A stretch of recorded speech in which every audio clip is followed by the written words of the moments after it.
ಎಲ್ಲರಿಗೂ ನಮಸ್ಕಾರ. Financial management ಮೊದಲನೇ ಯೂನಿಟ್ನ 5ನೇ ವಿಡಿಯೋಗೆ ಸ್ವಾಗತ. ಇದು third sem BCom Bangalore university ಇದರ ಫೈನಾನ್ಷಿಯಲ್ ಮ್ಯಾನೇಜ್ಮೆಂಟ್ ಸಬ್ಜೆಕ್ಟ್ನ video.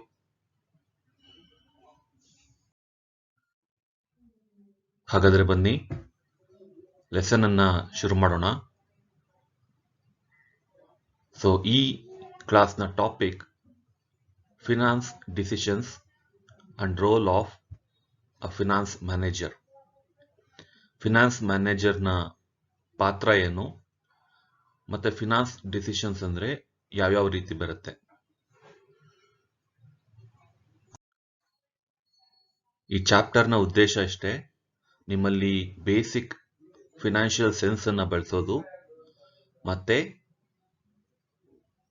Requirements of business finance ಇದ್ರ ಬಗ್ಗೆ ತಿಳಿಸೋದು, ಹಾಗೆ ಮುಖ್ಯವಾಗಿ ಫಿನಾನ್ಸ್ನ ಪ್ರಾಮುಖ್ಯತೆ ಏನು ಎಕನಾಮಿಕ್ ಸಿಸ್ಟಮ್ ಅಲ್ಲಿ, ಮತ್ತೆ ಬೇಸಿಕ್ಸ್ ಆಫ್ ಫಿನಾನ್ಸ್ ಅನ್ನ ಪರಿಚಯ ಮಾಡಿಕೊಡೋದು.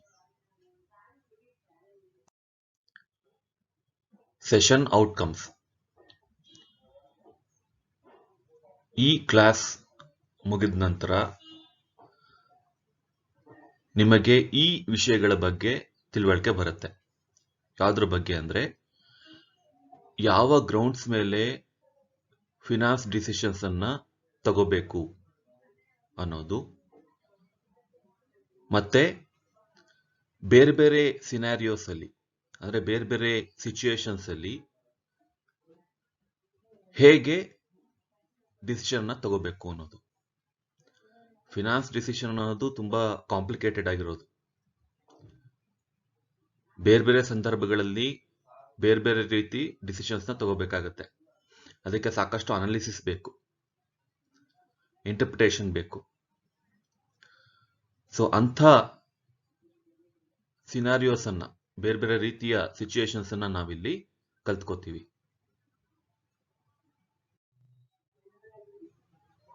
ಹಿಂದಿನ ಕ್ಲಾಸ್ನ ರೀಕ್ಯಾಪ್ ಮಾಡೋದಾದ್ರೆ, ಫಿನಾನ್ಷಿಯಲ್ ಮ್ಯಾನೇಜ್ಮೆಂಟ್ ಅಂದ್ರೆ ಜನರಲ್ ಮ್ಯಾನೇಜ್ಮೆಂಟ್ ಪ್ರಿನ್ಸಿಪಲ್ಸ್ ಅನ್ನ ಫಿನಾನ್ಸ್ಗೆ ಅಪ್ಲೈ ಮಾಡೋದು.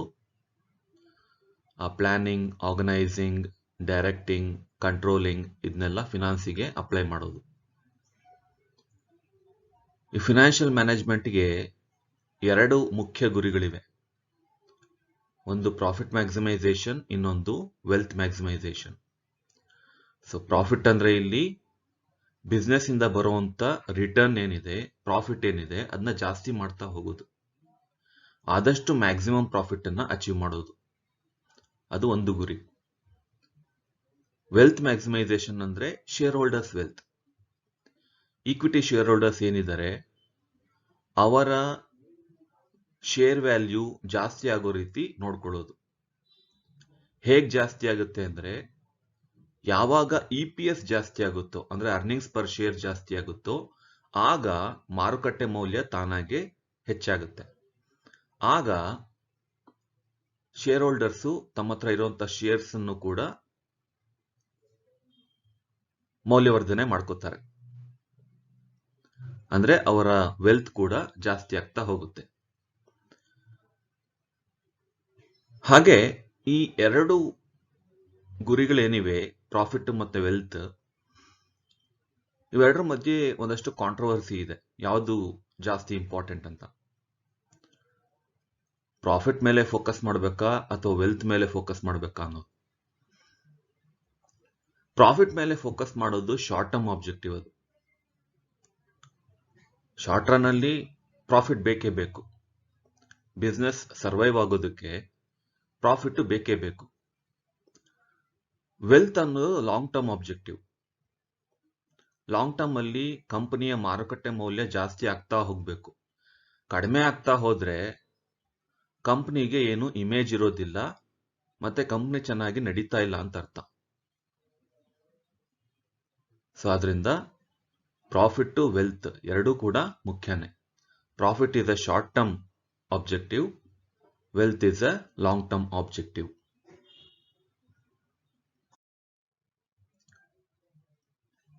ಫಿನಾನ್ಷಿಯಲ್ ಮ್ಯಾನೇಜ್ಮೆಂಟ್ ಅಂದ್ರೆ raising of finance, allocation and utilisation of finance.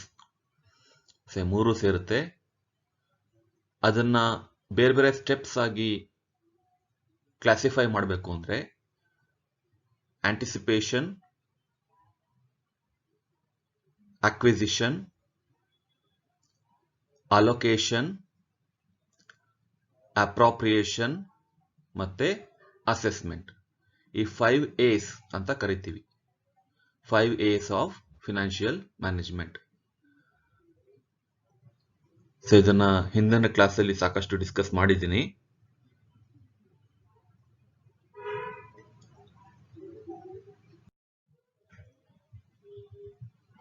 So finance decisions ಅಲ್ಲಿ ಪ್ರಮುಖವಾಗಿ 4 ರೀತಿಯ ಡಿಸಿಷನ್ಸ್ ಬರುತ್ತೆ. ಮೊದಲನೇದು ಫಿನಾನ್ಸಿಂಗ್ ಡಿಸಿಷನ್ಸ್, ಅಂದ್ರೆ ಪ್ರೊಕ್ಯೂರ್ಮೆಂಟ್ ಆಫ್ ಫಂಡ್ಸ್. ಫಂಡ್ಸ್ ಅನ್ನ ಪಡ್ಕೊಳ್ಳೋದು ಸಾಲವಾಗಿ ಅಥವಾ ಓನ್ ಫಂಡ್ಸ್ ಅನ್ನ ಮೊಬಿಲೈಸ್ ಮಾಡಿ ಫಂಡ್ಸ್ ಅನ್ನ ಒದಗಿಸೋದು ಬಿಸ್ನೆಸ್ಸಿಗೆ. ಎರಡನೇದು ಇನ್ವೆಸ್ಟಿಂಗ್ ಡಿಸಿಷನ್ಸ್. ಫಂಡ್ಸ್ ಅನ್ನ ಪ್ರೊಕ್ಯೂರ್ ಮಾಡಿದ್ದಾಯ್ತು, ಈಗ ಅದನ್ನ ಪ್ರಾಫಿಟಬಲ್ ಪ್ರಾಜೆಕ್ಟ್ಸ್ ಅಲ್ಲಿ ಇನ್ವೆಸ್ಟ್ ಮಾಡಬೇಕು. ಮೂರನೇದು ಡಿವಿಡೆಂಡ್ ಡಿಸಿಷನ್ಸ್. ಫಂಡ್ಸ್ ಅನ್ನ ಪ್ರೊಕ್ಯೂರ್ ಮಾಡಿ ಆಯ್ತು, ಅದನ್ನ ಇನ್ವೆಸ್ಟ್ ಮಾಡಿ ಆಯ್ತು, ಒಂದಷ್ಟು ಪ್ರಾಫಿಟ್ ಕೂಡ ಬಂತು, ಈಗ ಆ ಪ್ರಾಫಿಟ್ ಅನ್ನ ಡಿಸ್ಟ್ರಿಬ್ಯೂಟ್ ಮಾಡಬೇಕು ಶೇರ್ ಹೋಲ್ಡರ್ಸ್ಗೆ. ಸೊ ಡಿವಿಡೆಂಡ್ ಆಗಿ ಡಿಸ್ಟ್ರಿಬ್ಯೂಟ್ ಮಾಡ್ತಾರೆ. ಎಷ್ಟು ಪ್ರಾಫಿಟ್ ಅನ್ನ ರಿಟೈನ್ ಮಾಡ್ಕೋಬೇಕು ಅಂದ್ರೆ ಅದನ್ನ ರಿಟೈನ್ಡ್ ಎರ್ನಿಂಗ್ಸ್ ಅಂತ ಹೇಳ್ತೀವಿ. ಮುಂದೆ ಏನಾದ್ರೂ ಹೊಸ ಹೊಸ ಪ್ರಾಜೆಕ್ಟ್ಸ್, ಮುಂದೆ ಬರುವಂತ ಇನ್ವೆಸ್ಟ್ಮೆಂಟ್ಸ್ಗೆ ಏನಾದ್ರೂ ಹಣ ಬೇಕು ಅಂತಂದ್ರೆ ರಿಟೈನ್ಡ್ ಎರ್ನಿಂಗ್ಸ್ ಇಂದ ಫಂಡಿಂಗ್ ಮಾಡ್ತಾರೆ. ಅಂದ್ರೆ ಪ್ರತಿ ವರ್ಷ ಏನು ಅರ್ನಿಂಗ್ಸ್ ಅನ್ನ ರಿಟೈನ್ ಮಾಡ್ತಾ ಹೋಗ್ತಾರೆ ಅದನ್ನ ಆ ಪ್ರಾಜೆಕ್ಟ್ಸ್ ಅಲ್ಲಿ ಇನ್ವೆಸ್ಟ್ ಮಾಡ್ತಾರೆ. ಅದಕ್ಕೋಸ್ಕರ ಈಗಿಂದಾನೆ ಸೇವ್ ಮಾಡ್ತಾ ಹೋಗ್ತಾರೆ. ಸೊ ಎಷ್ಟು ರಿಟೈನ್ಡ್ ಅರ್ನಿಂಗ್ಸ್ ಇರಬೇಕು, ಎಷ್ಟು ಡಿವಿಡೆಂಡ್ ಆಗಿ ಡಿಸ್ಟ್ರಿಬ್ಯೂಟ್ ಮಾಡಬೇಕು, ಇದೆಲ್ಲ ಡಿವಿಡೆಂಡ್ ಡಿಸಿಷನ್ಸ್ ಅಲ್ಲಿ ಬರುತ್ತೆ. Liquidity decisions. ಲಿಕ್ವಿಡಿಟಿ ಅಂದ್ರೆ ಇಲ್ಲಿ ನಗದು ಅಂತ. ನಗದು, ಕ್ಯಾಶ್ ಮತ್ತೆ ಲಿಕ್ವಿಡ್ ಅಸೆಟ್ಸ್ ಎಷ್ಟಿರಬೇಕು ಕಂಪ್ನಿನಲ್ಲಿ. ಈಗ ಒಂದಷ್ಟು ಕ್ಯಾಶ್ ಇದೆ, ಐಡಲ್ ಆಗಿದೆ ಅಕೌಂಟ್ ಅಲ್ಲಿ, ಸೊ ಅದರಿಂದ ಲಾಸ್ ಏನೇ ಆಗೋದು.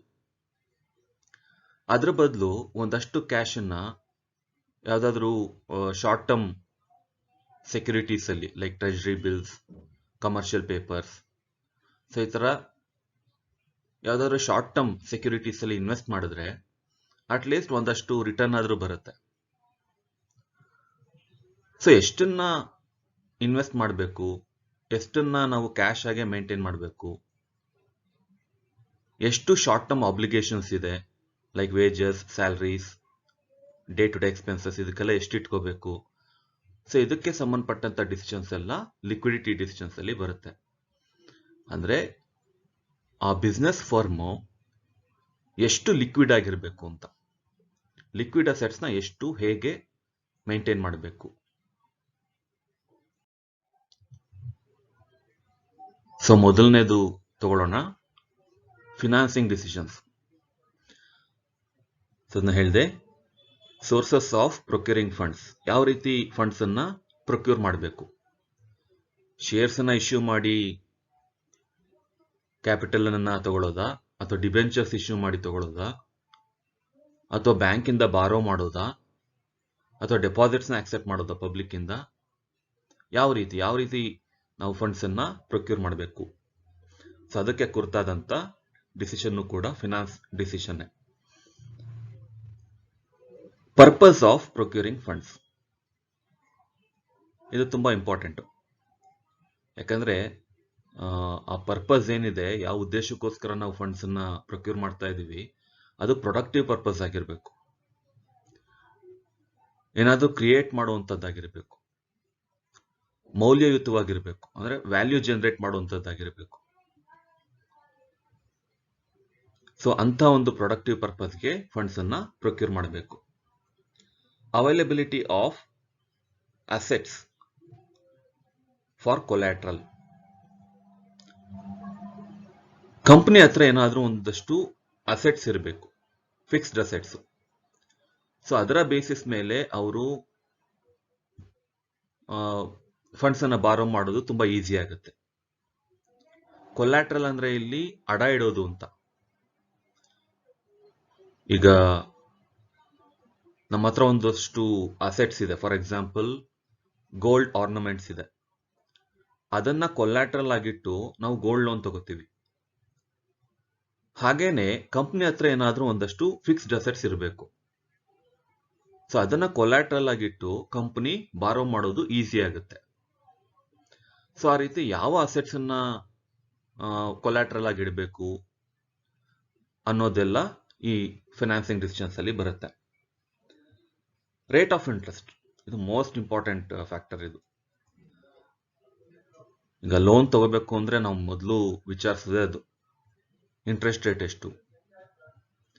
ಇಂಟ್ರೆಸ್ಟ್ ರೇಟು ಆದಷ್ಟು ಕಡಿಮೆ ಇದ್ರೆ ಒಳ್ಳೇದು, ಸಿಂಪಲ್ ಇಂಟ್ರೆಸ್ಟ್ ಆಗಿದ್ರೆ ಒಳ್ಳೇದು ಅಂತ. ಸೊ ಫಂಡ್ಸ್ ಎಲ್ಲೆಲ್ಲಿ ಅವೈಲಬಲ್ ಇದೆ ಅಲ್ಲೆಲ್ಲ ಎಷ್ಟು ರೇಟ್ ಆಫ್ ಇಂಟ್ರೆಸ್ಟ್ ಇದೆ ಅಂತ ಹೇಳಿ ನೋಡ್ಕೊಂಡು ಡಿಸಿಷನ್ ತಗೋಬೇಕಾಗತ್ತೆ, ಯಾವ ಸೋರ್ಸ್ ಇಂದ ಪ್ರೊಕ್ಯೂರ್ ಮಾಡಬೇಕು ಅಂತ. Next, loan tenure. ಲೋನ್ ಅನ್ನ ಎಷ್ಟು ವರ್ಷಕ್ಕೆ ತಗೋತಾ ಇದ್ದಾರೆ. ಲಾಂಗ್ ಟರ್ಮ್ ಆದಷ್ಟು ಒಳ್ಳೇದು, ಯಾಕಂದ್ರೆ ಕಡಿಮೆ ಇಂಟ್ರೆಸ್ಟ್ ಬೀಳುತ್ತೆ.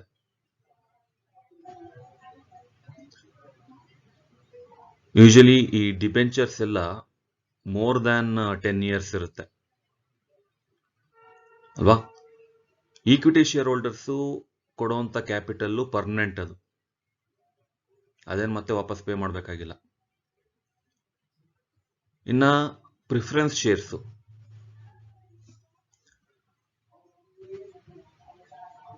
ಸೊ ಪ್ರಿಫರೆನ್ಸ್ ಶೇರ್ಸ್ ಕೂಡ ಪರ್ಮನೆಂಟೇನೆ, ಆದ್ರೆ they get preference over other share holders on repayment of dividend, repayment of capital and payment of dividend ಅಲ್ವಾ. ಸೊ ಅವ್ರಿಗೆ ಫಸ್ಟ್ ಪ್ರಿಫರೆನ್ಸ್ ಕೊಡ್ತಾರೆ ಅಂತ ಅಷ್ಟೇನೆ, ಆದ್ರೆ ಅವರು ಓನರ್ಸ್ ಆಗೋದಿಲ್ಲ, ಪ್ರಿಫರೆನ್ಸ್ ಶೇರ್ ಹೋಲ್ಡರ್ಸ್. ಸೊ ಅದೊಂದೇ ಡಿಫ್ರೆನ್ಸ್. ಸೊ ಇದನ್ನೆಲ್ಲ ನೋಡಿಕೊಂಡು ನಾವು ಸೋರ್ಸಸ್ ಅನ್ನ ಅನಲೈಸ್ ಮಾಡಿ ಒಂದು ಸೋರ್ಸ್ ಅನ್ನ ಸೆಲೆಕ್ಟ್ ಮಾಡ್ತೀವಿ. Next, repayment mode and method.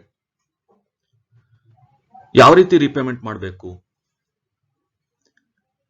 ಈಗ ಫಾರ್ ಎಕ್ಸಾಂಪಲ್ ಡಿಬೆಂಚರ್ಸ್ಗೆಲ್ಲ ಡಿಬೆಂಚರ್ ರಿಡಂಪ್ಷನ್ ಫಂಡ್ ಅಂತ ಒಂದು ಕ್ರಿಯೇಟ್ ಮಾಡ್ತಾರೆ, ಅದೊಂಥರ ಸಿಂಕಿಂಗ್ ಫಂಡ್ ಇದ್ದಾಗೆ. ಪ್ರತಿ ವರ್ಷ ಪ್ರಾಫಿಟ್ಸ್ ಇಂದ ಒಂದಷ್ಟು ಅಮೌಂಟ್ ಅನ್ನ ಆ ಫಂಡ್ಗೆ ವರ್ಗಾಯಿಸ್ತಾರೆ. ಆ ಡಿಬೆಂಚರ್ ಅವಧಿ ಮುಗಿದ ಮೇಲೆ ಆ ಅಕೌಂಟ್ ಅಲ್ಲಿರುವಂತ ಅಷ್ಟು ಹಣನ ಆ ಡಿಬೆಂಚರ್ಸ್ ಅನ್ನ ರೀಪೇ ಮಾಡೋದಕ್ಕೆ ಯೂಸ್ ಮಾಡ್ಕೋತಾರೆ. ಸೊ ಹೀಗೆ ಯಾವ ಮೋಡ್ ಅಲ್ಲಿ, ಯಾವ ಮೆಥಡ್ ಅಲ್ಲಿ ಪೇಮೆಂಟ್ ಮಾಡಬೇಕು ಅದು ಕೂಡ ಫೈನಾನ್ಸಿಂಗ್ ಡಿಸಿಷನ್ ಅಲ್ಲಿ ಬರುತ್ತೆ. Action in case of default. ಏನಾದ್ರೂ ಡಿಫಾಲ್ಟ್ ಆದ್ರೆ ಕಂಪನಿ ಕಡೆಯಿಂದ, ಈಗ ಯಾವುದೋ ಒಂದು ಇನ್ಸ್ಟಾಲ್ಮೆಂಟ್ ಕಟ್ಟಬೇಕಾಗಿತ್ತು, ಕಟ್ಟಲಿಲ್ಲ, ಸೊ ಅಂತ ಟೈಮಲ್ಲಿ ಏನಾಗುತ್ತೆ, ಸೊ ಅದಕ್ಕೆ ಸಂಬಂಧಪಟ್ಟಂತ ಟರ್ಮ್ಸ್ ಅಂಡ್ ಕಂಡೀಷನ್ಸ್ ಏನು, ಸೊ ಇದ್ರ ಬಗ್ಗೆ ಎಲ್ಲ ತಿಳ್ಕೋಬೇಕಾಗತ್ತೆ ಫಿನಾನ್ಸ್ ಮ್ಯಾನೇಜರ್. ತಿಳ್ಕೊಂಡು ಅದ್ರ ಪ್ರಕಾರ ಸೋರ್ಸಸ್ ಅನ್ನ ಹುಡುಕ್ಬೇಕಾಗತ್ತೆ. ಮತ್ತೆ ಬೇರೆ terms and conditions like documentation requirements ಏನೇನು, ಫಾರ್ಮಾಲಿಟೀಸು ಏನೇನಿದೆ ಪ್ರತಿಯೊಂದು ಸೋರ್ಸ್ ಅಲ್ಲಿ, ಕ್ಯಾಪಿಟಲ್ ಸ್ಟ್ರಕ್ಚರ್ಗೆ ಹೇಗೆ ಎಫೆಕ್ಟ್ ಆಗುತ್ತೆ ಅದರಿಂದ, ಸೊ ಹೀಗೆ. ಸೊ ಬೇರೆ ಕಂಡೀಷನ್ಸು, ಟರ್ಮ್ಸು ಇದೆಲ್ಲ ಕೂಡ ಇಂಪಾರ್ಟೆಂಟ್ ಆಗುತ್ತೆ.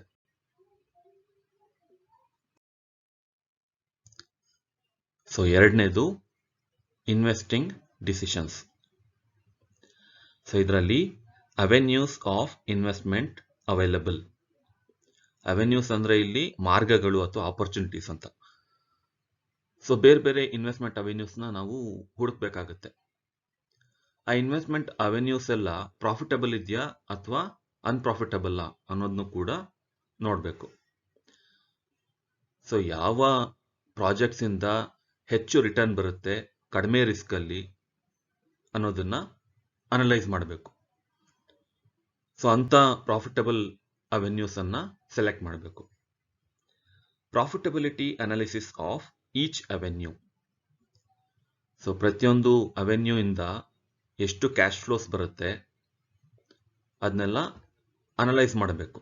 ಸೊ ಇದಕ್ಕೆ ನಾವು ಕ್ಯಾಪಿಟಲ್ ಬಡ್ಜೆಟಿಂಗ್ ಡಿಸಿಷನ್ಸ್ ಅಂತೀವಿ.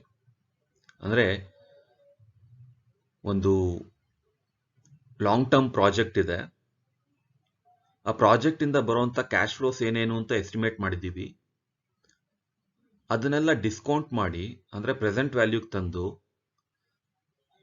ಅದು ಪ್ರಾಫಿಟಬಲ್ ಅಲ್ವಾ ಅಂತ ಡಿಸೈಡ್ ಮಾಡೋದು. ಸೊ ಇದು profitability analysis.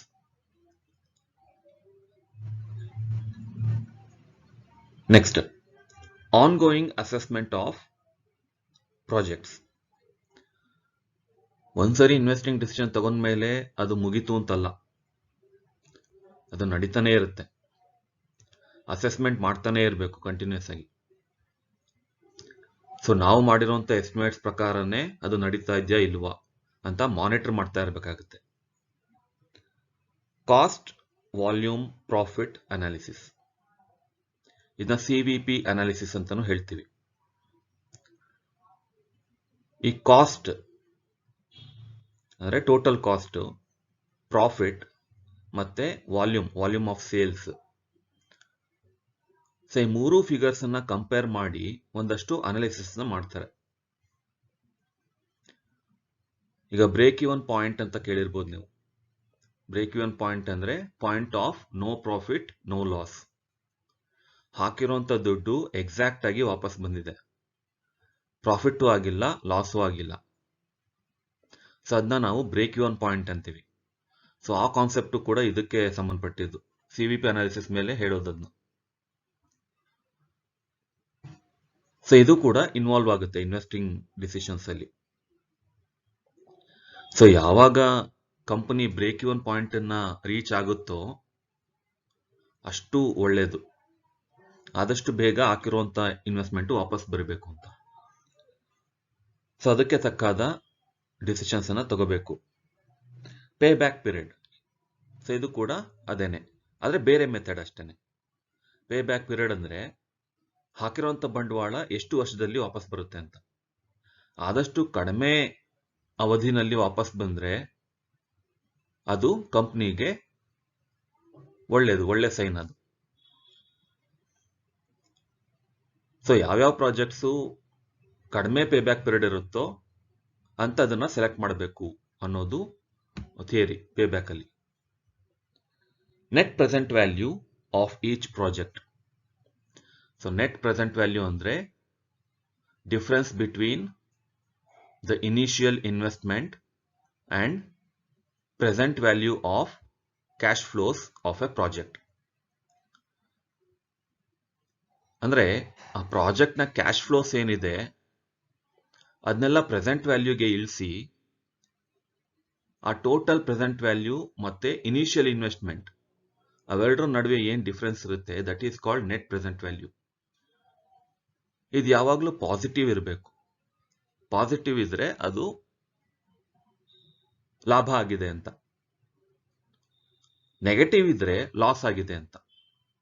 So NPV should be always positive and it should be in good number. Management of cost of investment like interest, repayment, so ಇದೆಲ್ಲ ಬರುತ್ತೆ. ಪ್ರೊಸೆಸಿಂಗ್ ಫೀಸ್ ಇದೆಲ್ಲ consider ಮಾಡಬೇಕಾಗುತ್ತೆ. ಸೊ ಬೇರೆ ಬೇರೆ ಸೋರ್ಸಸ್ ಅಲ್ಲಿ processing fees ಏನೇನಿರುತ್ತೆ, for example bank ಅಲ್ಲಿ, ಮತ್ತೆ ರಿಪೇಮೆಂಟ್ ಮೋಡ್ ಮೆಥಡ್, ಇದನ್ನೆಲ್ಲ ನೋಡ್ಕೋಬೇಕಾಗತ್ತೆ. So dividend decisions. ಸೊ ಇದರಲ್ಲಿ ಬರೋದು ರೇಟ್ ಆಫ್ ಡಿವಿಡೆಂಡ್ ಎಷ್ಟು ಡಿಕ್ಲೇರ್ ಮಾಡಬೇಕು, ಬೇರೆ ಬೇರೆ ಡಿವಿಡೆಂಡ್ ಪಾಲಿಸೀಸ್ ಇದೆ. ಕಾನ್ಸ್ಟೆಂಟ್ ಡಿವಿಡೆಂಡ್ ಪೇ ಮಾಡೋದು, constant rate of dividend pay ಮಾಡೋದು, ಡಿವಿಡೆಂಡ್ನೇ ಪೇ ಮಾಡದೇ ಇರೋದು. ಸೊ ಈ ಥರ ಎಲ್ಲ. ಸೊ ಅದಕ್ಕೆ ಕುರಿತಾದಂಥ ಡಿಸಿಷನ್ಸ್. ಡಿವಿಡೆಂಡ್ನೇ ಪೇ ಮಾಡದೇ ಇರೋದು ಅಂದರೆ ಎಲ್ಲದನ್ನು ರಿಟೈನ್ ಮಾಡ್ಕೋತಾರೆ ಕಂಪ್ನಿನಲ್ಲೇನೆ. ಆ ಫಂಡ್ಸನ್ನು ಮುಂದೆ ಯಾವಾಗಲಾದರೂ ಹೊಸ ಬಿಸ್ನೆಸ್ಗೆ ಕೈ ಹಾಕಿದಾಗ, ಪ್ರಾಜೆಕ್ಟ್ಸ್ಗೆ ಕೈ ಹಾಕಿದಾಗ ಅಲ್ಲಿ ಆ ಫಂಡ್ಸನ್ನು ಉಪಯೋಗಿಸ್ಕೋತಾರೆ. Analysis of the current situation. So company ಯಾವ ಸ್ಥಿತಿನಲ್ಲಿದೆ, ಕ್ಯಾಶು ಸಾಕಷ್ಟು ಇರಬೇಕಲ್ಲ ಡಿವಿಡೆಂಡ್ ಪೇ ಮಾಡೋದಕ್ಕೆ. ಯೂಶಲಿ ಡಿವಿಡೆಂಡನ್ನು ಪೇ ಮಾಡೋದು ಕ್ಯಾಶಲ್ಲೇನೆ. ಸ್ಟಾಕ್ ಡಿವಿಡೆಂಡ್ ಕೊಡೋದು ಕಡಿಮೆ. ಸ್ಟಾಕ್ ಸ್ಪ್ಲಿಟ್ ಮಾಡ್ತಾರೆ, ಆದರೆ ಸ್ಟಾಕ್ ಡಿವಿಡೆಂಡ್ ಕೊಡೋದು ಕಡಿಮೆ. ಸೊ ಅದರಿಂದ ಕಂಪ್ನಿ ಪರಿಸ್ಥಿತಿ ಹೇಗಿದೆ, ಕ್ಯಾಶ್ ಅಸೆಟ್ಸ್ ಹೇಗಿದೆ ಅನ್ನೋದನ್ನೆಲ್ಲ ನೋಡಿಕೊಂಡು ಡಿವಿಡೆಂಡ್ ಡಿಸಿಷನ್ ತಗೋಬೇಕಾಗುತ್ತೆ. Pressures from shareholders side. Dividend pay ಮಾಡಲಿಲ್ಲ ಅಂದರೆ ಶೇರ್ ಹೋಲ್ಡರ್ಸ್ ಕೂಡ ಡಿಮ್ಯಾಂಡ್ ಮಾಡ್ತಾರೆ, ಯಾಕಂದ್ರೆ ಅವರು ಕ್ಯಾಪಿಟಲ್ ಹಾಕಿರೋರು. ಸೊ ಅವರು ಕೂಡ ಡಿಮ್ಯಾಂಡ್ ಮಾಡೇ ಮಾಡ್ತಾರೆ, ಡಿವಿಡೆಂಡ್ ಚೆನ್ನಾಗಿ ಕೊಡಿ ಅಂತ. Availability of cash at the time of payment. So ಡಿವಿಡೆಂಡ್ನ ಪೇಮೆಂಟ್ ಮಾಡುವಂಥ ಟೈಮಲ್ಲಿ ಎಷ್ಟು ಕ್ಯಾಶ್ ಅವೈಲಬಿಲಿಟಿ ಇದೆ, ಲಿಕ್ವಿಡ್ ಅಸೆಟ್ಸ್ ಎಷ್ಟಿದೆ ಅನ್ನೋದ್ರ ಮೇಲೆ ಡಿಸಿಷನ್ ತಗೋಬೇಕಾಗತ್ತೆ. Expectations of shareholders. So shareholders ಎಕ್ಸ್ಪೆಕ್ಟೇಷನ್ಸ್ಗೂ ಕೂಡ ನಾವು ಮನ್ನಣೆ ಕೊಡಬೇಕಾಗತ್ತೆ. ಅವರೆಷ್ಟು ಎಕ್ಸ್ಪೆಕ್ಟ್ ಮಾಡ್ತಾರೆ, ಕಂಪ್ನಿ ಚೆನ್ನಾಗಿ ಬೆಳೀತಾ ಇದೆ, ಸೊ ಅವರು ಒಳ್ಳೆ ಡಿವಿಡೆಂಡನ್ನು ಎಕ್ಸ್ಪೆಕ್ಟ್ ಮಾಡ್ತಾರೆ. Growth trend of business. So ಆ ಇಂಡಸ್ಟ್ರಿನಲ್ಲಿ ಬಿಸ್ನೆಸ್ ಟ್ರೆಂಡು ಹೇಗಿದೆ, ಡಿಪ್ರೆಸ್ಡ್ ಆಗಿದೆಯಾ, ಬೂಮಲ್ಲಿ ಇದೆಯಾ, ಅಥವಾ ಈಗ ರಿಕವರ್ ಆಗ್ತಾ ಇದೆಯಾ. ಸೊ ಇದೆಲ್ಲ different phases of business cycle. So ಅದನ್ನು ನೋಡಿಕೊಂಡು ಡಿಸೈಡ್ ಮಾಡಬೇಕಾಗತ್ತೆ. ಕನ್ಸಿಡರೇಷನ್ ಆಫ್ ಇಸಾಪ್ ಅಂದರೆ ಎಂಪ್ಲಾಯಿ ಸ್ಟಾಕ್ ಆಪ್ಷನ್ ಪ್ರೋಗ್ರಾಮ್ ಅಥವಾ ಎಂಪ್ಲಾಯಿ ಸ್ಟಾಕ್ ಆಪ್ಷನ್ ಸ್ಕೀಮ್. ಅಂದರೆ ಶೇರ್ ಹೋಲ್ಡರ್ಸ್ಗೆನೆ ಅಲ್ಲ, ಶೇರ್ ಹೋಲ್ಡರ್ಸ್ಗೆಲ್ಲ, ಎಂಪ್ಲಾಯೀಸ್ಗೆನೆ ಕಡಿಮೆ ಶೇರ್ ಪ್ರೈಸಲ್ಲಿ ಶೇರ್ಸನ್ನು ಕೊಡೋದು, ಇಶ್ಯೂ ಮಾಡೋದು. ಸೊ ಇದು ತುಂಬ ದೊಡ್ಡ ಲಾಭ ಆಗುತ್ತೆ ಎಂಪ್ಲಾಯೀಸ್ಗೆ. ಸೊ ಅವರು ಎಂಪ್ಲಾಯೀಸ್ ಮಾತ್ರ ಅಲ್ಲ, ಶೇರ್ ಹೋಲ್ಡರ್ಸ್ ಕೂಡ ಆಗ್ತಾರೆ ಕಂಪ್ನಿಗೆ. ಸೊ ಮುಂದೆ ಅವ್ರಿಗೆ ಆ ಶೇರ್ಸ್ ಮೇಲೆ ಡಿವಿಡೆಂಡು ಕೂಡ ಸಿಗ್ತಾ ಹೋಗುತ್ತೆ. ಸೊ ಸ್ಯಾಲರಿ ಜೊತೆಗೆ ಡಿವಿಡೆಂಡ್ ಇನ್ಕಮು ಕೂಡ ಸೇರುತ್ತೆ. ಮತ್ತೆ ರೈಟ್ಸ್ ಶೇರ್ಸ್ ಅಂದ್ರೆ ಎಕ್ಸಿಸ್ಟಿಂಗ್ ಶೇರ್ ಹೋಲ್ಡರ್ಸ್ಗೆ ಅಡಿಷನಲ್ ಶೇರ್ಸ್ ಅನ್ನ ಇಶ್ಯೂ ಮಾಡೋದು. ಹಾಗೆ ಸ್ಟೇಕ್ ಸೇಲ್, ನಮ್ಮ ಕಂಪ್ನಿಯ ಒಂದಷ್ಟು ಪರ್ಸೆಂಟ್ ಸ್ಟೇಕ್ ಅನ್ನ ಬೇರೆಯವ್ರಿಗೆ ಮಾರೋದು. ಸೊ ಇದು ಎಲ್ಲ ಡಿವಿಡೆಂಡ್ ಡಿಸಿಷನ್ಸ್ ಅಲ್ಲಿ ಬರುತ್ತೆ. ಯಾಕೆ ಅಂದ್ರೆ ಇದು ಆ ಈಕ್ವಿಟಿ ಶೇರ್ ಹೋಲ್ಡರ್ಸ್ ಫಂಡ್ಸ್ ಏನಿದೆ ಅದಕ್ಕೆ ಅಫೆಕ್ಟ್ ಆಗುತ್ತೆ. ಈಗ ಸ್ಟೇಕ್ ಸೇಲ್ ಮಾಡಿದ್ರೆ, ನಮ್ಮ ಕಂಪನಿಯ ಒಂದಷ್ಟು ಈಕ್ವಿಟಿ ಶೇರ್ಸ್ ಅನ್ನ ಬೇರೆಯವರಿಗೆ ಮಾರಿದ್ರೆ ಅಲ್ಲಿ ಅಫೆಕ್ಟ್ ಆಗುತ್ತೆ equity share holding position. So voting rights transfer ಆಯ್ತಲ್ಲ, ವೋಟಿಂಗ್ ರೈಟ್ಸ್ ಟ್ರಾನ್ಸ್ಫರ್ ಆಯ್ತು. ಸೊ ಹಾಗೇನೆ ಬಿಸ್ನೆಸ್ ಇಂಟ್ರೆಸ್ಟ್ ಕೂಡ ಟ್ರಾನ್ಸ್ಫರ್ ಆಗುತ್ತೆ. ಈಗ ಇನ್ನೊಂದು ಕಂಪನಿ ಏನಾದರೂ 10% 15% ಸ್ಟೇಕ್ ಅನ್ನ ಬೈ ಮಾಡಿದ್ರೆ, ಅವರು ನಮ್ಮ ಕಂಪನಿಗೆ ಒಬ್ಬ ಡೈರೆಕ್ಟರ್ನ ಕಳಿಸ್ತಾರೆ, ಬೋರ್ಡ್ ಆಫ್ ಡೈರೆಕ್ಟರ್ಸ್ಗೆ ಒಂದು ಡೈರೆಕ್ಟರ್ನ ಕಳಿಸ್ತಾರೆ. ಸೊ ಅವರು ನಮ್ಮ ಕಂಪನಿನ ಕಂಟ್ರೋಲ್ ಮಾಡ್ತಾ ಇದ್ದಾರೆ ಅಂತ ಆಯ್ತು. ಯಾಕೆಂದ್ರೆ ಅವರು ಸ್ಟೇಕ್ ಅನ್ನ ಬೈ ಮಾಡಿದ್ದಾರೆ ನಮ್ಮ ಕಂಪನಿನಲ್ಲಿ. ಸೊ ಅದರಿಂದ ಅವರು ನಮ್ಮನ್ನ ಕಂಟ್ರೋಲ್ ಮಾಡಬಹುದು. ಸೊ ಈ ರೀತಿ ಎಲ್ಲ ಇರುತ್ತೆ. ಸೊ ಇದನ್ನು ಎಲ್ಲ ಅನಲೈಸ್ ಮಾಡಿ ಡಿವಿಡೆಂಡ್ ಡಿಸಿಷನ್ಸ್ ಅನ್ನ ತಗೋಬೇಕಾಗತ್ತೆ. ಸೊ ಕೊನೆಯದು ಲಿಕ್ವಿಡಿಟಿ ಡಿಸಿಷನ್ಸ್. ಅಂದ್ರೆ ನಗದು ಅಥವಾ ಲಿಕ್ವಿಡ್ ಅಸೆಟ್ಸ್ ಎಷ್ಟಿರಬೇಕು. ಕ್ಯಾಶ್ ಅಂಡ್ ಕ್ಯಾಶ್ ಇಕ್ವಿವ್ಯಾಲೆಂಟ್ಸ್ ಅಂತ ಹೇಳ್ತೀವಿ. ಕ್ಯಾಶ್ ಇಕ್ವಿವ್ಯಾಲೆಂಟ್ಸ್ ಅಂದ್ರೆ short term marketable securities like treasury bills, commercial papers, certificate of deposit. So ಹೀಗೆ ಶಾರ್ಟ್ ಟರ್ಮ್ ಅಸೆಟ್ಸ್ ಎಲ್ಲ ಏನಿದೆ ಅದೆಲ್ಲ ಲಿಕ್ವಿಡ್ ಅಸೆಟ್ಸ್. ಅದನ್ನ ಯಾವಾಗ ಬೇಕಾದ್ರೂ ಕ್ಯಾಶ್ ಆಗಿ ಕನ್ವರ್ಟ್ ಮಾಡ್ಕೋಬಹುದು ವಿತೌಟ್ ಮಚ್ ಸಿಗ್ನಿಫಿಕೆಂಟ್ ಲಾಸ್. ಯಾವುದೇ ಲಾಸ್ ಇರೋದಿಲ್ಲ. ಸೊ ಅಂತ ಅಸೆಟ್ಸ್ ಎಷ್ಟಿರಬೇಕು ಬಿಸ್ನೆಸ್ ಅಲ್ಲಿ ಅನ್ನೋದನ್ನ ಡಿಸೈಡ್ ಮಾಡೋದು. Rate of return on investments in short term marketable securities. So short term marketable securities ಮೇಲೆ ಎಷ್ಟು ರಿಟರ್ನ್ ಬರ್ತಾ ಇದೆ ಅದನ್ನ ನೋಡಿಕೊಂಡು ಡಿಸೈಡ್ ಮಾಡಬೇಕಾಗತ್ತೆ. Requirement of cash for day to day expenses. So ಇದಕ್ಕೂ ಒಂದಷ್ಟು ರಿಸರ್ವ್ ಮಾಡಿ ಇಡಬೇಕು. ವೇಜಸ್, ಸ್ಯಾಲರೀಸ್, ಅಡ್ಮಿನಿಸ್ಟ್ರೇಟಿವ್ ಎಕ್ಸ್ಪೆನ್ಸಸ್ ಇದಕ್ಕೆಲ್ಲ ಬೇಕಾಗತ್ತೆ. ಸೊ ಆ ಡೇ ಟು ಡೇ ಎಕ್ಸ್ಪೆನ್ಸಸ್ಗೆಲ್ಲ ಒಂದಷ್ಟು ಕ್ಯಾಶ್ ಅನ್ನ ಇಟ್ಕೊಂಡಿರಬೇಕು. ಕಾಸ್ಟ್ ಆಫ್ ಲಿಕ್ವಿಡಿಟಿ ಮತ್ತೆ ಇಲ್ಲಿಕ್ವಿಡಿಟಿ ಎರಡೂ ಇದೆ. ಜಾಸ್ತಿ ಲಿಕ್ವಿಡ್ ಅಸೆಟ್ಸ್ ನ ಮೇಂಟೈನ್ ಮಾಡಿದ್ರು ಪ್ರಾಬ್ಲಮ್ ಇದೆ, ತುಂಬಾ ಶಾರ್ಟೇಜ್ ಮಾಡ್ಕೊಂಡ್ರು ಪ್ರಾಬ್ಲಮ್ ಇದೆ. ಯಾಕೆ ಅಂದ್ರೆ ಈಗ ಜಾಸ್ತಿ ಲಿಕ್ವಿಡ್ ಅಸೆಟ್ಸ್ ಮೇಂಟೈನ್ ಮಾಡಿದ್ರೆ ಏನಾಗುತ್ತೆ, ಸುಮ್ಮನೆ ಐಡಲ್ ಆಗಿರುತ್ತೆ ಕ್ಯಾಶ್. ಈಗ ಶಾರ್ಟ್ ಟರ್ಮ್ ಸೆಕ್ಯೂರಿಟೀಸ್ ಅಲ್ಲಿ ಇನ್ವೆಸ್ಟ್ ಮಾಡ್ತೀವಿ ಅಂದ್ರೂ ಅದ್ರ ಮೇಲೆ ತುಂಬಾನೇ ಕಡಿಮೆ ರಿಟರ್ನ್ ಇರೋದು. ಟ್ರೆಜರಿ ಬಿಲ್ಸು, ಬ್ಯಾಂಕ್ ಡೆಪಾಸಿಟ್ಸು ಇದೆಲ್ಲ ತುಂಬಾ ಕಡಿಮೆ ಇಂಟ್ರೆಸ್ಟ್ ರೇಟ್. ಸೊ ಅದರಿಂದ ಅದು ಕೂಡ ಲಾಸ್ ಆಗುತ್ತೆ, ಐಡಲ್ ಆಗಿರುತ್ತೆ ಜಾಸ್ತಿ ಲಿಕ್ವಿಡ್ ಅಸೆಟ್ಸ್ ಅನ್ನ ಮೇಂಟೈನ್ ಮಾಡಿದ್ರೆ. ಇಲ್ಲಿಕ್ವಿಡಿಟಿ ಕಾಸ್ಟ್ ಏನಂದ್ರೆ ತುಂಬಾ ಶಾರ್ಟೇಜ್ ಮಾಡ್ಕೊಳ್ಳೋದು.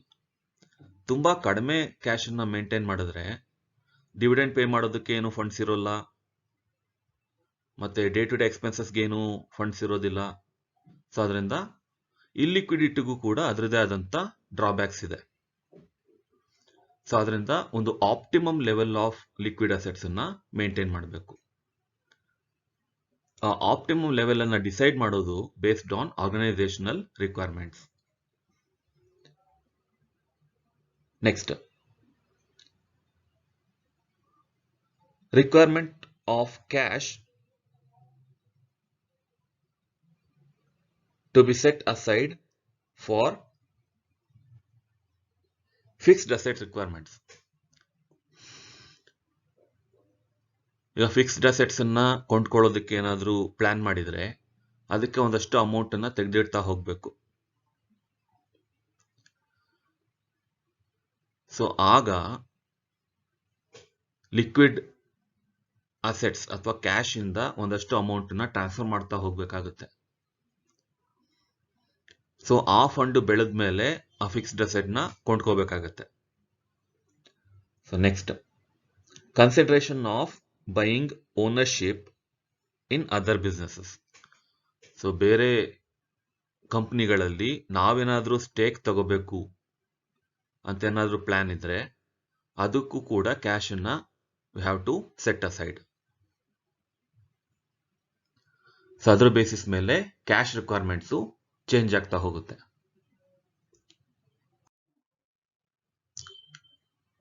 So key points of finance managers role. So finance ಮ್ಯಾನೇಜರ್ನ ಪಾತ್ರ ಏನು? ಮೊದಲನೇದಾಗಿ ಅವನು ಸೀನಿಯರ್ ಮ್ಯಾನೇಜರ್ಸ್ಗೆ ಅಡ್ವೈಸ್ ಮಾಡ್ತಾರೆ ಫಿನಾನ್ಸ್ ಐಡಿಯಾಸ್ ಮೇಲೆ, ಅಂದ್ರೆ ಪ್ರಾಫಿಟ್ ಮ್ಯಾಕ್ಸಿಮೈಸಿಂಗ್ ಐಡಿಯಾಸ್ ಮೇಲೆ. ಮತ್ತೆ ಫೈನಾನ್ಷಿಯಲ್ ಡೇಟಾನ ಅನಲೈಸ್ ಮಾಡ್ತಾರೆ. ಇವೆರಡು ಫಿನಾನ್ಸ್ ಮ್ಯಾನೇಜರ್ ಮಾಡುವಂತ ತುಂಬಾ ಇಂಪಾರ್ಟೆಂಟ್ ಡ್ಯೂಟೀಸ್. ಹಾಗೇನೆ ಟೆಕ್ನಾಲಜಿಕಲ್ ಅಡ್ವಾನ್ಸಸ್ಗೆ ಅಡಾಪ್ಟ್ ಆಗ್ತಾ ಹೋಗ್ತಾನೆ ಫಿನಾನ್ಸ್ ಮ್ಯಾನೇಜರ್. ಸೊ ಫಿನಾನ್ಸ್ ಕುರಿತಂತೆ ಏನೇನ್ ಚೇಂಜಸ್ ಆಗುತ್ತೆ ಅದಕ್ಕೆಲ್ಲ ಫಿನಾನ್ಸ್ ಮ್ಯಾನೇಜರು ರೆಸ್ಪಾನ್ಸಿಬಲ್ ಆಗಿರ್ತಾನೆ ಅದನ್ನ ಇಂಪ್ಲಿಮೆಂಟ್ ಮಾಡೋದಕ್ಕೆ. ಹಾಗೇನೆ ಫಿನಾನ್ಸ್ ಮ್ಯಾನೇಜರ್ಸ್ ಅಲ್ಲಿ ಬೇರೆ ಬೇರೆ ಕ್ಯಾಟಗರಿ ಇರ್ತಾರೆ. Controllers, treasurers, credit managers, cash managers, risk managers. Insurance managers, ಹೀಗೆ. ಸೊ ಬೇರೆ ಬೇರೆ ವಿಷಯನ ಬೇರೆ ಬೇರೆ ಆಫೀಸರ್ಸ್ಗೆ ಅಥವಾ ಮ್ಯಾನೇಜರ್ಸ್ಗೆ ವಹಿಸಿರ್ತಾರೆ. ಸೊ ಅವರು ಆ ಒಂದು ಪರ್ಟಿಕ್ಯುಲರ್ ಫೀಲ್ಡ್ಗೆ ರೆಸ್ಪಾನ್ಸಿಬಲ್ ಆಗಿರ್ತಾರೆ. ಹಾಗೇನೆ ಫಿನಾನ್ಷಿಯಲ್ ಸ್ಟೇಟ್ಮೆಂಟ್ಸ್ ಅನ್ನ ಪ್ರಿಪೇರ್ ಮಾಡೋದು, ಫಿನಾನ್ಷಿಯಲ್ ರಿಪೋರ್ಟ್ಸ್ ಅನ್ನ ಪ್ರಿಪೇರ್ ಮಾಡೋದು, ಫೋರ್ಕಾಸ್ಟ್ ಅನ್ನ ಪ್ರಿಪೇರ್ ಮಾಡೋದು, ಇದನ್ನೆಲ್ಲ ಫಿನಾನ್ಸ್ ಮ್ಯಾನೇಜರ್ ಮಾಡ್ತಾರೆ. ಹಾಗೆ ಲೀಗಲ್ ರಿಕ್ವೈರ್ಮೆಂಟ್ಸ್, ಈ ಫಿನಾನ್ಷಿಯಲ್ ಡೇಟಾ ಅಥವಾ ರಿಪೋರ್ಟ್ ಅನ್ನ ಪ್ರಿಪೇರ್ ಮಾಡಬೇಕಾದ್ರೆ ಕೆಲವೊಂದು ಲೀಗಲ್ ರಿಕ್ವೈರ್ಮೆಂಟ್ಸ್ ಇರುತ್ತೆ. ಅದೆಲ್ಲ ಮೀಟ್ ಆಗ್ತಾ ಇದೆಯಾ ಅನ್ನೋದನ್ನು ಕೂಡ ಫಿನಾನ್ಸ್ ಮ್ಯಾನೇಜರ್ ನೋಡ್ಕೋಬೇಕಾಗತ್ತೆ. So budgeting, financial reports, cost reduction, market trends ಅನ್ನ ಅನಲೈಸ್ ಮಾಡೋದು, ಏನಾದರೂ ಎಕ್ಸ್ಪ್ಯಾನ್ಷನ್ಗೆ ಏನಾದರೂ ಚಾನ್ಸಸ್ ಇದೆಯಾ ಅಂತ ಬೇರೆ ಕಂಪ್ನೀಸ್ ಅಲ್ಲಿ ಇನ್ವೆಸ್ಟ್ ಮಾಡೋದು, ಹಾಗೇನೆ ಫಿನಾನ್ಷಿಯಲ್ ಡಿಸಿಷನ್ಸ್ ತಗೊಳ್ಳೋದಕ್ಕೆ ಮ್ಯಾನೇಜ್ಮೆಂಟ್ಗೆ ಹೆಲ್ಪ್ ಮಾಡೋದು, ಫೆಸಿಲಿಟೇಟ್ ಮಾಡೋದು. ಸೊ ಇದೆಲ್ಲ. ಸೊ MCQsಗೆ ಬರೋಣ. What are the major decisions of finance? ಮೂರೂನು ಅಲ್ವಾ? So all of the above.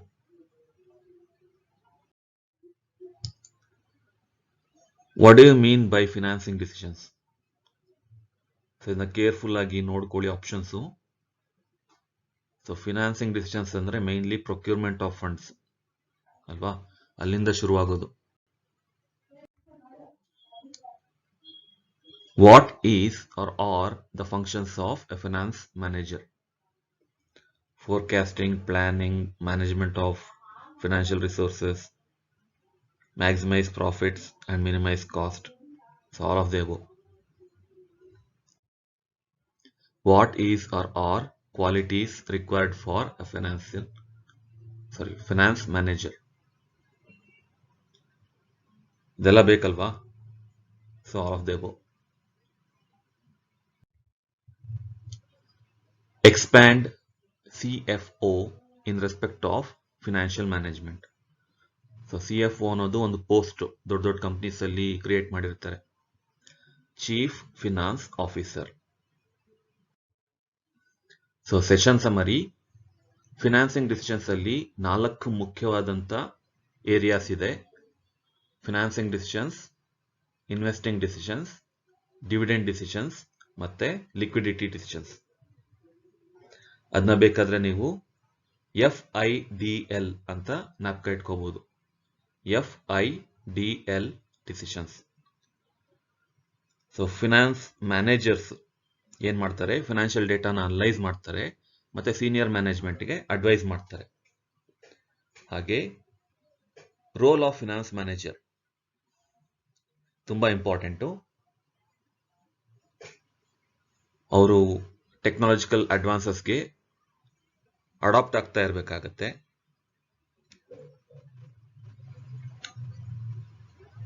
Types of finance managers: credit managers, risk managers, insurance managers, controllers, ಟ್ರೆಜರರ್ಸ್.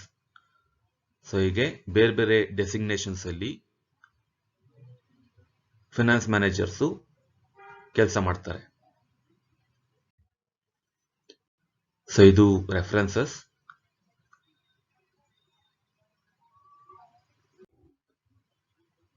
Thank you students. Thank you for listening.